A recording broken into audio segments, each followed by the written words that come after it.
In today's video, I'm going to be breaking down everything that you need to know about how to cut weight like a professional.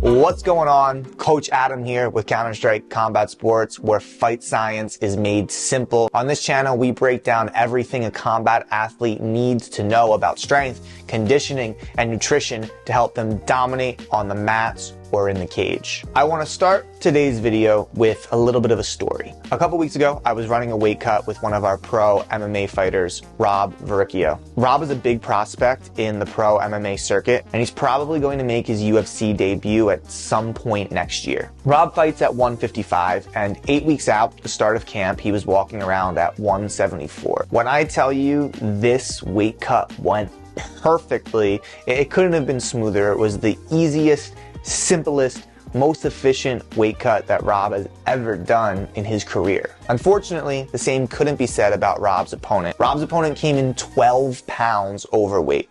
Let me say that again, 12 pounds overweight. As unprofessional as you could possibly show up for a weight cut. So obviously, the fight was canceled. We're not going to fight somebody that has that much of a weight advantage, especially since we did everything the right way to make weight. This is just how the fight game goes sometimes. We have a lot of guys that have pro-level dreams and amateur level habits. But I'm looking at this as the perfect opportunity to break down how to do a weight cut like a professional, so you don't ever have to show up to a weigh-in 12 pounds overweight. You can be a pro every time, whether you're in the UFC or you're an amateur at the start of your career. To make the weight cut process as simple as possible, I'm going to break it down into 6 easy to follow steps. So strap in, get ready, and make sure you stick around all the way to the end, because step number 6 is gonna be a game changer. So step number 1 to have a professional weight cut is to pick the right walk around weight. You're gonna hear me say this a lot throughout this video, but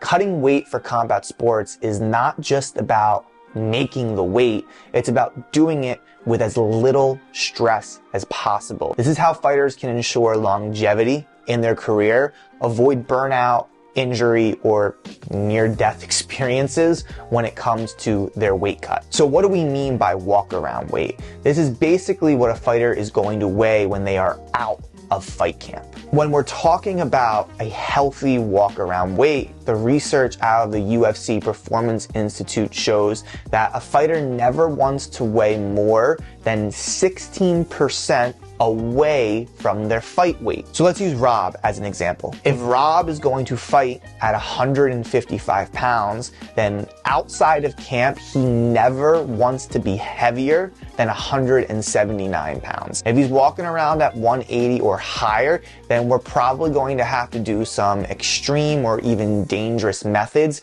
in order to get the weight down, which could potentially impact him negatively for the fight that's coming up, and definitely going to negatively impact him for the longevity or the future of his career. Once we determine what the upper limit of our walk around weight should be, this is where step number 2 comes into play, something that I like to call weight landmarks. A weight landmark is basically just a target weight that we want our athlete to reach at each different week, at each different phase throughout the fight camp. When it comes to cutting weight in camp, most athletes are going to try to make weight as quickly as possible. There's a lot of stress and there's a lot of anxiety tied to the weight cutting process. So in their mind, if they get to their fight weight as quickly as they can, it will take that stress away and they'll just be able to focus on their training. Unfortunately, this actually does more harm than good, because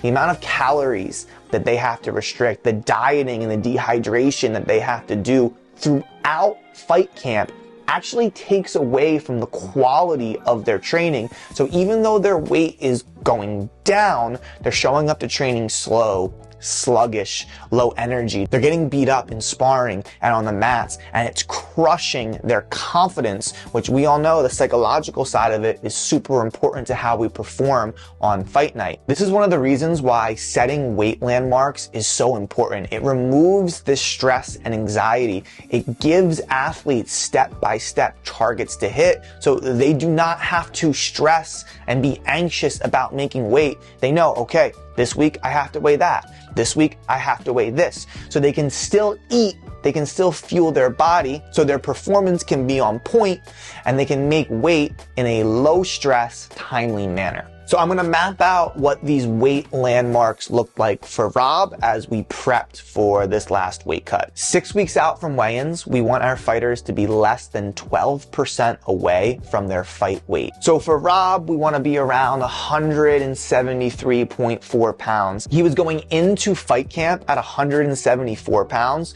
So he was in a perfect place on track to be 173.4 6 weeks out. From there, the next weight landmark we set is 2 weeks out from weigh-ins. 2 weeks out from weigh-ins, we want our fighters to be no heavier than 10% away from their fight weight. So for Rob, we don't want him to weigh more than 170.5 pounds. The final weight landmark that we set takes place 1 week out from weigh-ins.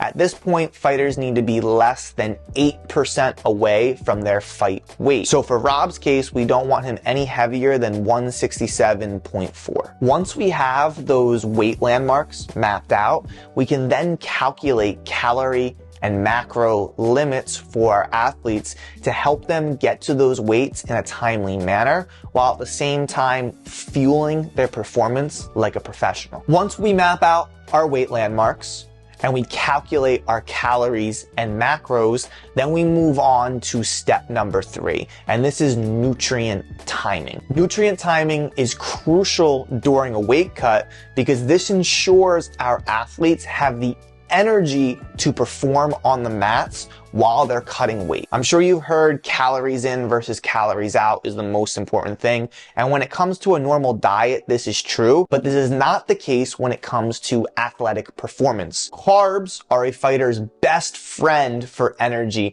and performance. So when we eat our carbs is super important to make sure that we have the energy on the mats while we are in a calorie restricted state. In Rob's case, we wanted to make sure that he had most of his carbs before and after his training sessions. We are going to restrict carbs and his calories are going to get a little bit lower each week. So by making sure his carbs were timed before and after training, his fats were timed far away from training, and he was eating around 1.5 grams of protein per pound of body weight that he had the energy to perform on the mats, and he had the nutrients needed to preserve the lean muscle mass while he cut weight. If you want to learn even more about carb timing and what to eat before training, whether you're in fight camp or not, I have a video on our 4-2-1 rule. This is the best way a combat athlete can fuel themselves for training. You can check that video out by clicking up there. So at this point, you know everything that you need to know to get your weight down to a healthy limit for fight week. For steps 4 through 6, we are going to be covering the final stages of the cut, the last week of the weight cut. What are we doing to get those final pounds off? Step 4 is where we're going to start. This is the carb taper. The carb taper is how we reduce carbs in the final days of fight camp leading in to fight week. One of the side effects of consuming carbohydrates is water retention. Carbs will be broken down into glucose, which is basically sugar that we use for performance. If we have excess glucose in our body, that's going to be stored in our muscle as something called glycogen. When glucose is stored in our muscle as glycogen, this causes water to also be retained and stored in our muscle. This is why when somebody cuts carbs, they also lose a lot of weight, because they're starting to cut the water out of their muscle. Throughout the fight camp, we don't want to cut too many carbs out because they're necessary for performance, but towards the end of fight camp, we're not training as hard anymore. We're going to actually cut back on our training days. So the carbohydrates that we take are not as crucial because our performance isn't really a priority anymore. So as we start to come down to the last 2 or 3 days of fight camp, whether it's a Thursday, Friday, or Saturday, we want to start to lower the total amount of carbs that we eat in those days. For guys like Rob, who's a little bit bigger, we want them eating anywhere from like 100 to 150 grams of carbs. For some of our smaller guys, we're going to look to keep it under 100 grams of carbs so we can start taking the glycogen out of the muscle and priming the body for the dehydration process. Now that fight camp is over and we've tapered our carbs back, we enter fight week. And this is where the bulk of the weight cut is going to take place. For most athletes, there's going to be a pretty big dehydration process that comes along with the weight cut. I want to preface these next 2 points by saying I am not a doctor. This is not medical advice. Never conduct a weight cut without the supervision of a professional or a coach that understands the science behind cutting weight, and perform these weight cuts at your own risk. Now that's out of the way, let's talk about the water load, step number 5. A lot of athletes know this as the water trick because they drink a lot of water to trick their body into peeing it all out, making them lose a significant amount of weight. There's very limited research on exactly how the water trick works. Some theorize it's by suppressing a hormone called vasopressin, which basically tells our body to hold on to water. With that being said, we don't really know 100% why it works. We just know it works. One mistake I see a lot of athletes make when it does come to water loading, though, is loading water too early. Some athletes will load 1 week out from weigh-ins. Some athletes will even load 10, 14 days out from weigh-ins. First off, this is a ton of water. It's super stressful to try to drink 2 gallons of water, 3 gallons of water every day for 14 days. It's not a very enjoyable process. Fight camps and weight cuts are hard enough. Second, I found that when we load water too soon, we start to lose water too soon. And like I said in the beginning of the video, it's not just about making weight, it's about doing it as safely and with as little stress as possible. We want to be hydrated as long as possible. In my philosophy, we wait until the last possible moment to dehydrate. We want to be hydrated for as long as possible to take any negative stress off of the body and make weight in a safe way. For our athletes, we begin the water load 3 days out from weigh-ins. So in Rob's case, weigh-ins were on a Wednesday. We started the water load on a Sunday. So on Sunday, Rob drank 2 to 2.5 gallons of water. Then on Monday, he drank 2.5 to 3 gallons of water. Then on Tuesday, Rob's allowed to drink a gallon of water until noon. He doesn't have to drink the entire gallon. He's just not allowed to drink more than that gallon. And after noon, he stops. No more water consumption. During this water load process, Sunday through Tuesday, we also had Rob perform a 20 to 30 minute sweat session each day. We chose a cardio exercise, whether it's jump rope, whether it's hitting the pads, whether it's a little jog, where he's keeping his heart rate around 120 to 130 beats per minute. Nothing intense, just to sweat. It's very important we're not doing this to lose weight. We're just doing this to cycle fluids. The research shows that as we take a lot of fluids in, it's important that we're also cycling fluids out to encourage the body to sweat, to pee more. If we were to just drink the water without doing sweat sessions, then the body's almost encouraged to hold on to that water even more. So it actually makes the water trick work better if we're sweating a little bit throughout the process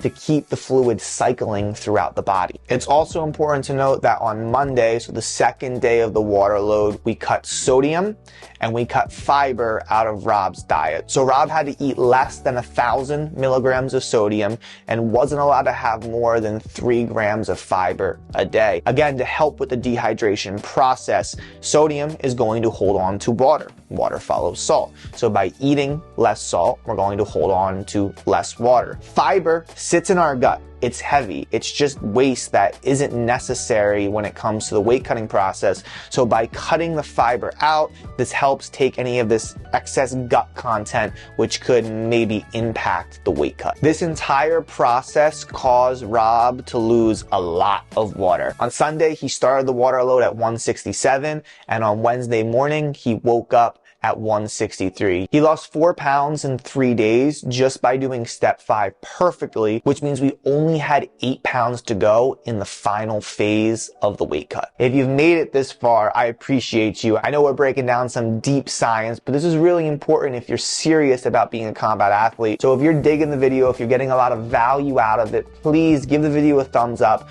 subscribe to the channel, maybe even leave a comment down below. It helps us out a lot, and it's going to allow us to make more content to help you. That's out of the way. Let's jump into step 6, the final dehydration process. The key behind the final dehydration phase is using passive methods to make weight. This could be sitting in a sauna, a hot bath, a towel wrap, a portable sauna, a combination of all of them. But the key here is we are not exercising. We're not being active to sweat the weight off. We are being passive in order to limit the amount of stress that's going on the body. There are a lot of different ways that we can accomplish this. For the sake of time and for the sake of this video, I'm going to break down exactly what we did with Rob to help him cut the final 8 pounds. So for Rob, weigh-ins were at a Wednesday at 5 p.m.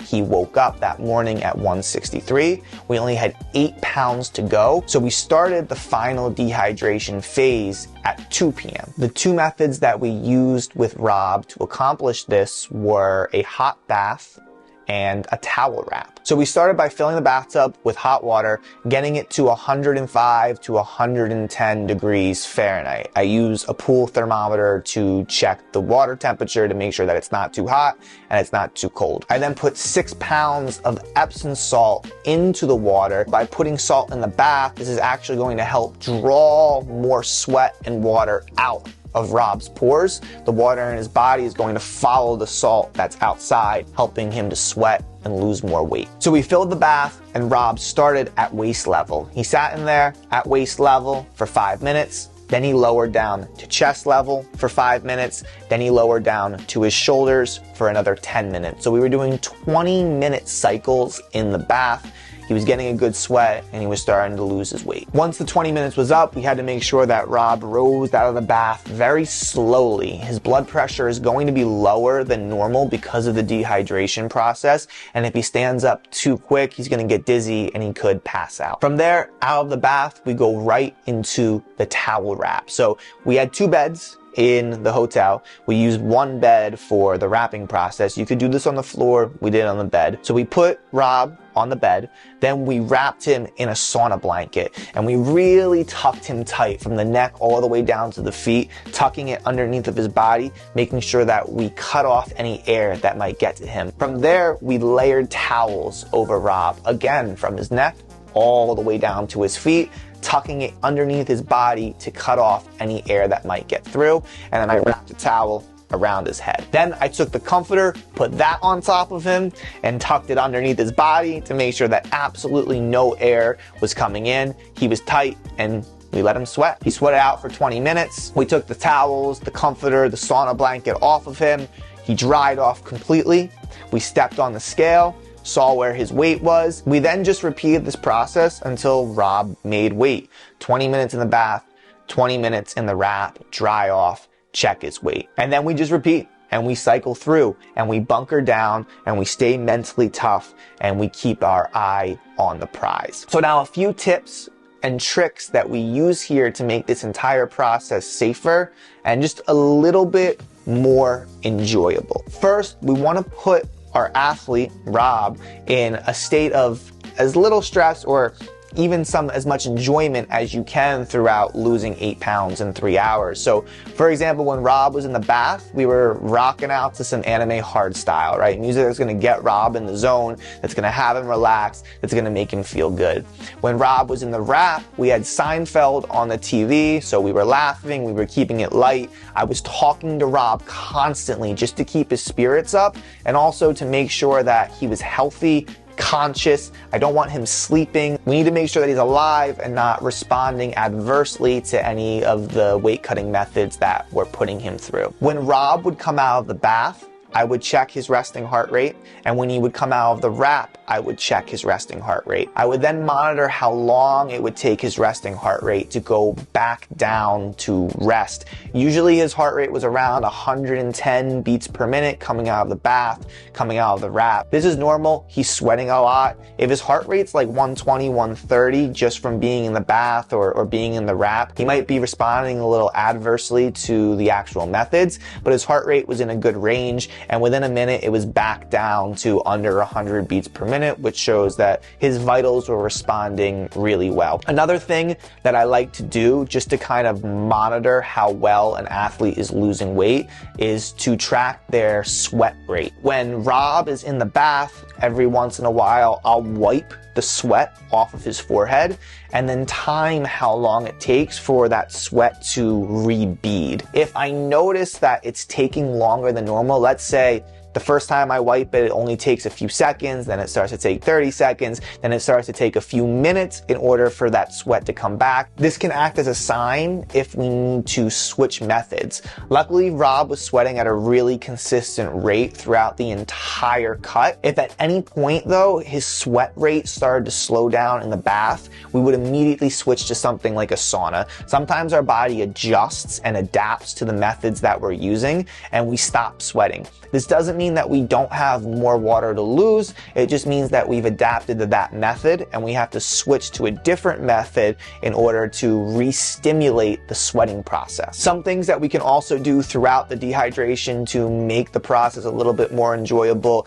I have a bucket of ice on hand. We'll fill the hotel cups with ice, wrap it in a towel, and give it to Rob to breathe cold air so it's just fresh, clean, gives him that little kind of refreshing kick while he's been sweating for hours. On hand, I'll also have things like maybe frozen pineapple that he can suck on a piece or two. I'll have things like sugar-free Jolly Ranchers just to kind of keep the mouth moist and give him a little bit of enjoyment throughout the process. From there, we were on our final hour of the cut. Rob only had like a pound to go, and while he was in the tub, we got the call from his manager that his opponent was going to miss weight. But we're professionals. We finished it. We made weight. We stepped on the scales at 156. We were ready to go. Unfortunately, there was no fight, but if you have any desire to be a true professional, to build a career out of fighting, then everything you do, the weight cut, your strength, your conditioning, your training, needs to be done like a professional. This isn't a game. This is a career. And only the people that treat it like careers